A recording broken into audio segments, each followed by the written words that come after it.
Happy first week of fantasy football, everybody. This year, to add to our fun in these videos that I've been doing, I'm going to do weekly matchup previews. I'll do them, probably between Friday and Saturday. That way I can have a good look at everyone's matchup, give a good idea, do a recap of any Thursday night players, maybe comment on who's behind, or if anybody didn't perform, how that could change everything. So we'll go from there. So I'm going to go through each roster, comment on the matchup. If maybe there's a bench player I thought I would play instead, but maybe I will, maybe I won't add that. We'll see how it goes. All right, I'm going to start with the first matchup on my list here. So obviously that would be my matchup against Jeremy. Huge advantage after Thursday night's game for me. Antonio Brown was only slated to get about 14 points, got almost 24. So that's huge on its own. And then to add with Ronald Jones II, projected to get around 10 points, 10, almost 11 points, and ends up with a negative 0.6. So that's a big 24-point swing to me. So that's a huge start right off the bat. So Yahoo has me projected now at 194 to 164. So we'll see how that goes. So quickly just going through it, our quarterbacks are about even, Rodgers versus Jackson. The wide receiver slots here, Jeremy was projected to have the advantage thanks to Devontae Adams, but with Antonio Brown with a big extra 10 points over projection, that's huge for me. So we'll see how that plays out. The running backs look like I have the projected advantage thanks to Dalvin Cook. And Jeremy and I currently have the battle of the San Francisco running backs going on, so we'll see how that plays out for us. Next we got tight ends, Logan Thomas over Austin Hooper, that goes to Jeremy. Flex positions, I was projected to be higher, and thanks to Ronald Jones II. It's a huge advantage now in my category, and hopefully it stays that way. And defense and kickers look to be about a wash in points. So that's where we're at. I got the big advantage thanks to Antonio Brown. I think I've mentioned that a few times there, Jeremy. But anyway, for bench players, Jeremy can mix in any combination of, Paris Campbell, Whitell from Miami, Marshall Jr. from Carolina. You could put it in over Elijah Moore, Devontae Smith. Hey, they're all receivers slated about the same amount of points, so either one could be a play. I don't know if there's anybody I would pick over the other, but they're all viable options. So we'll see how that plays out, and hopefully I keep my advantage. All right, guys, we'll go to the next matchup right away. Our next matchup is between Sunil and Dave. After the Thursday night games, which there was 3 involved in this matchup, Dave has the advantage, 195 to 185. So we'll see how this goes. I say that too much, I noticed that. Anyway, quarterbacks, we got Wilson versus Kyler Murray. About a point difference there, could go either way. Indoor road game for Wilson, outdoor game in Tennessee. Sorry about that.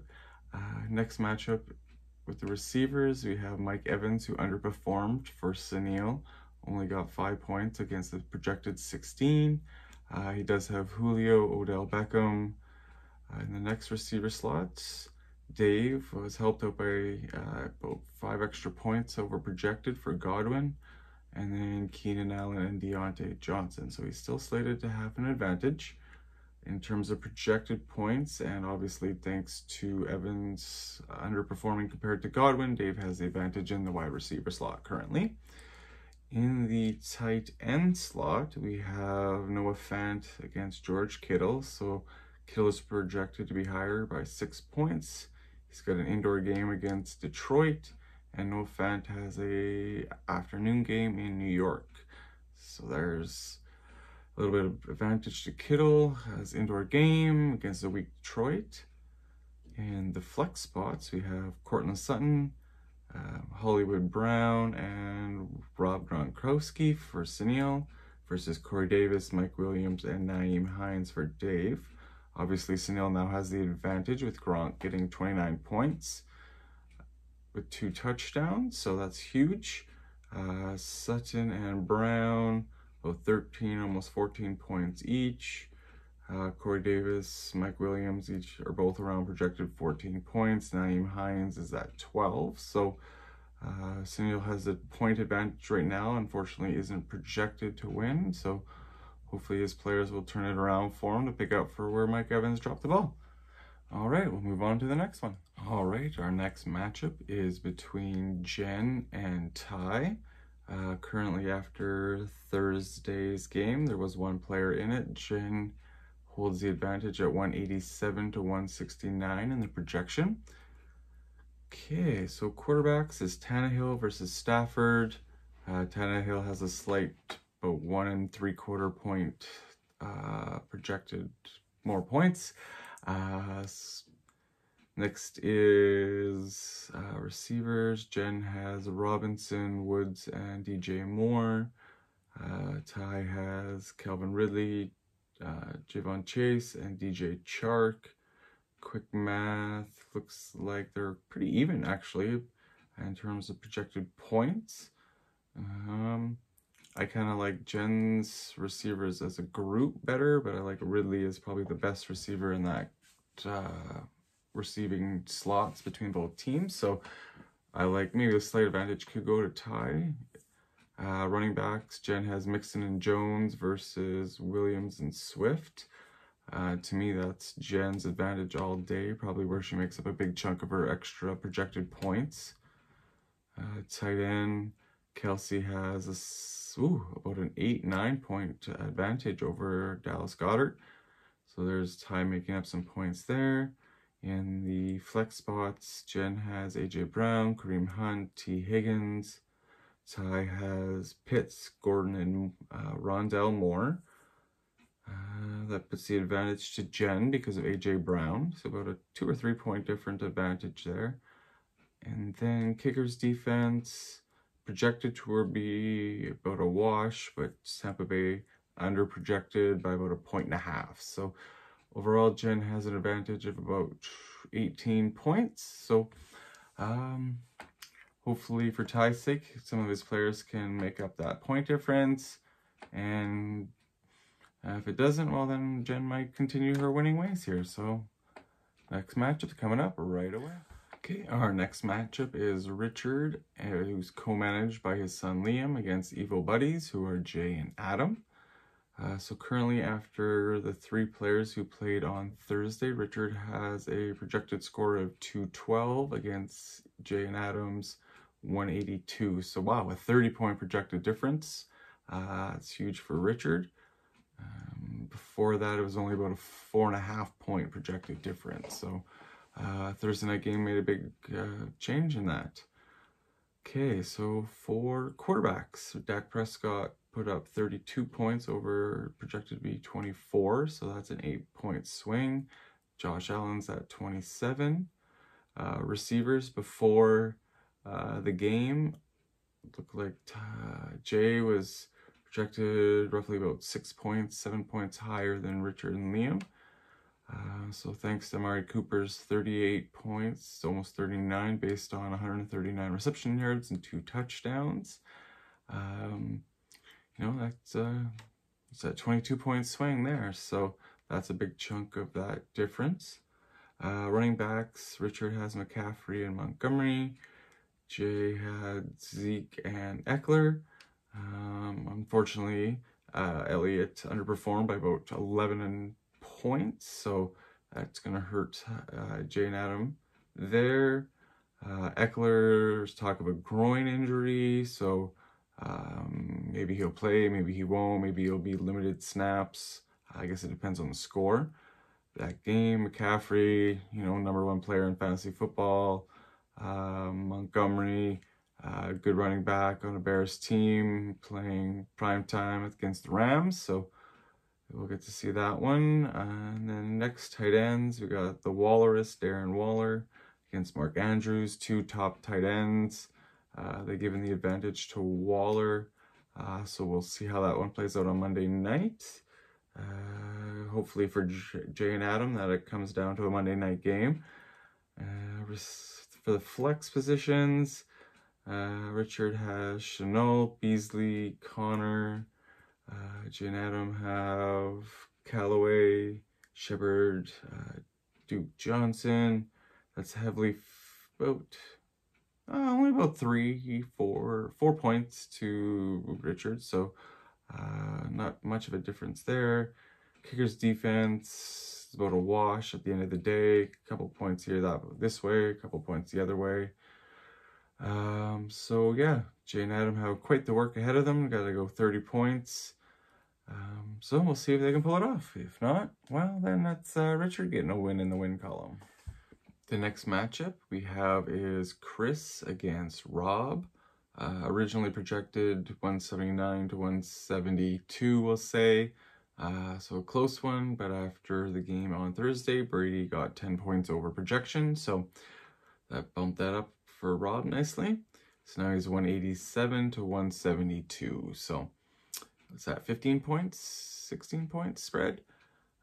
But, you know, Chris has Mahomes, so, you know, he could easily go over that 29-point projection. That can make up a ton of points right there. Rob does have Hopkins, Lockett, Landry's receivers, which is, to me, is a big advantage over Chris right now, who has Hardman, Mooney, and Crowder. Who, I don't know if it's on the screenshot I took, but it's on my screen now, has Crowder listed, as 0 points and has on the COVID list. So hopefully Chris gets that changed out, or if he watches this video, sorry Rob that I could spoil that for you. Next in the running back is Chris with Chubb and Carson, Rob with Harris and Harris. They're projected slightly towards Chris by about a 3-4 point difference. I do like Carson and Chubb. I wish I could have kept Chubb, but I couldn't. So yeah, I think Chris has a good advantage there. Najee Harris, rookie, you never know. Buffalo's defense could be good. Maybe it's a passing game. It looks like there's rain on my screen in the little icon there. So if it's a rainy game, maybe it is a running game. So maybe that does work out for Rob. New England running backs, we all know the story of that. So maybe it'll be different this time around. Who knows? And I know that's a homer pick too for Rob. Tight ends, we have about a point difference towards Chris with Hawkinson over the recently dropped and picked up Tannehill. Had to give the shot there. The flex positions, Chris has Henderson, Anderson, Claypool versus Jefferson, Aguilar, and Drake. Currently that goes to Chris by about 3 points, quick math. So maybe Chris can make up a little more there. Kickers, Suck Up got 7.6. It's how it goes when it's all touchdowns. So Tucker could easily take that, or maybe they score all touchdowns against Vegas. So we'll see. Defense goes to the Rams against Chicago, and New England over Miami by about, what's that, 2.5 points over New England. Defense, you never know. They could do, you know, no sacks, no interceptions, no fumble returns or anything. So don't get much points there sometimes. So that could go either way. Who knows? I think that's a big swing to Rob just based on the one quarterback. But I think Mahomes himself versus Cleveland in Kansas City, loud stadium. I could sway it back. So we'll see. We'll see how it turns out. Next matchup right away. All right, the last final matchup, we have Dallas versus Wayne. Original projections had Dallas 183 to almost 170. So 13 points advantage that way. However, after Thursday night's game, Dallas is now up to 191, almost 192, and I almost called him Richard, but Wayne is at 164, so that's almost 30 points there. So a lot of room for Wayne to make up, so we'll see if he can do that.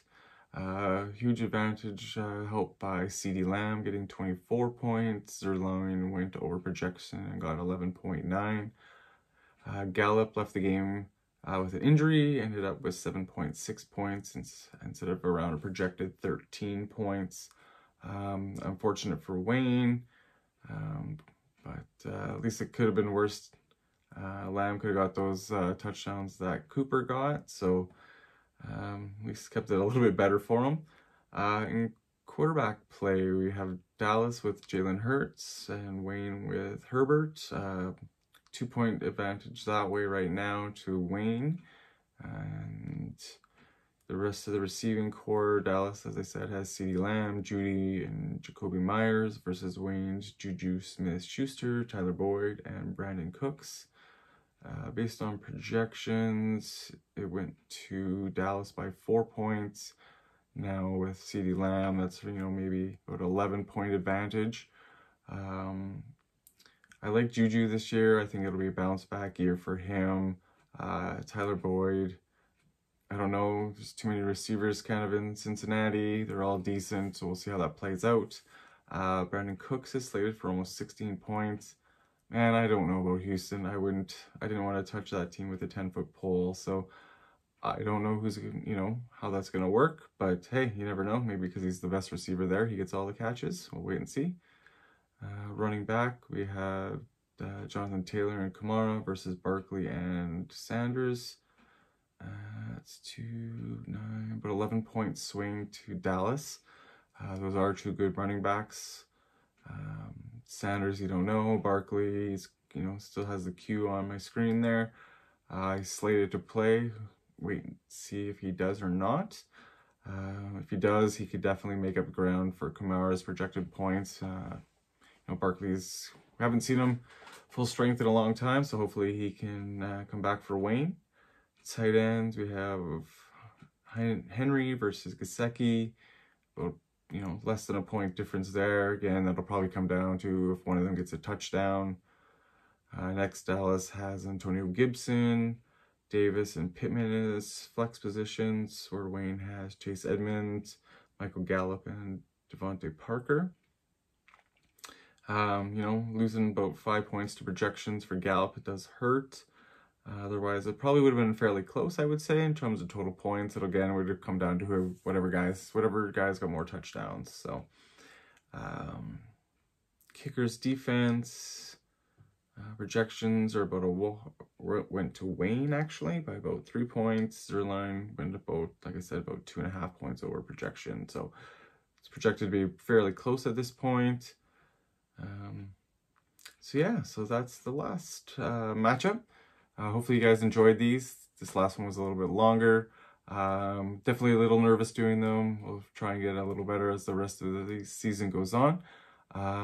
So hopefully you stay for this whole video. It's probably about 15 minutes now, I guess. But let me know. Comments in the channel is great. Talk to you later. Bye.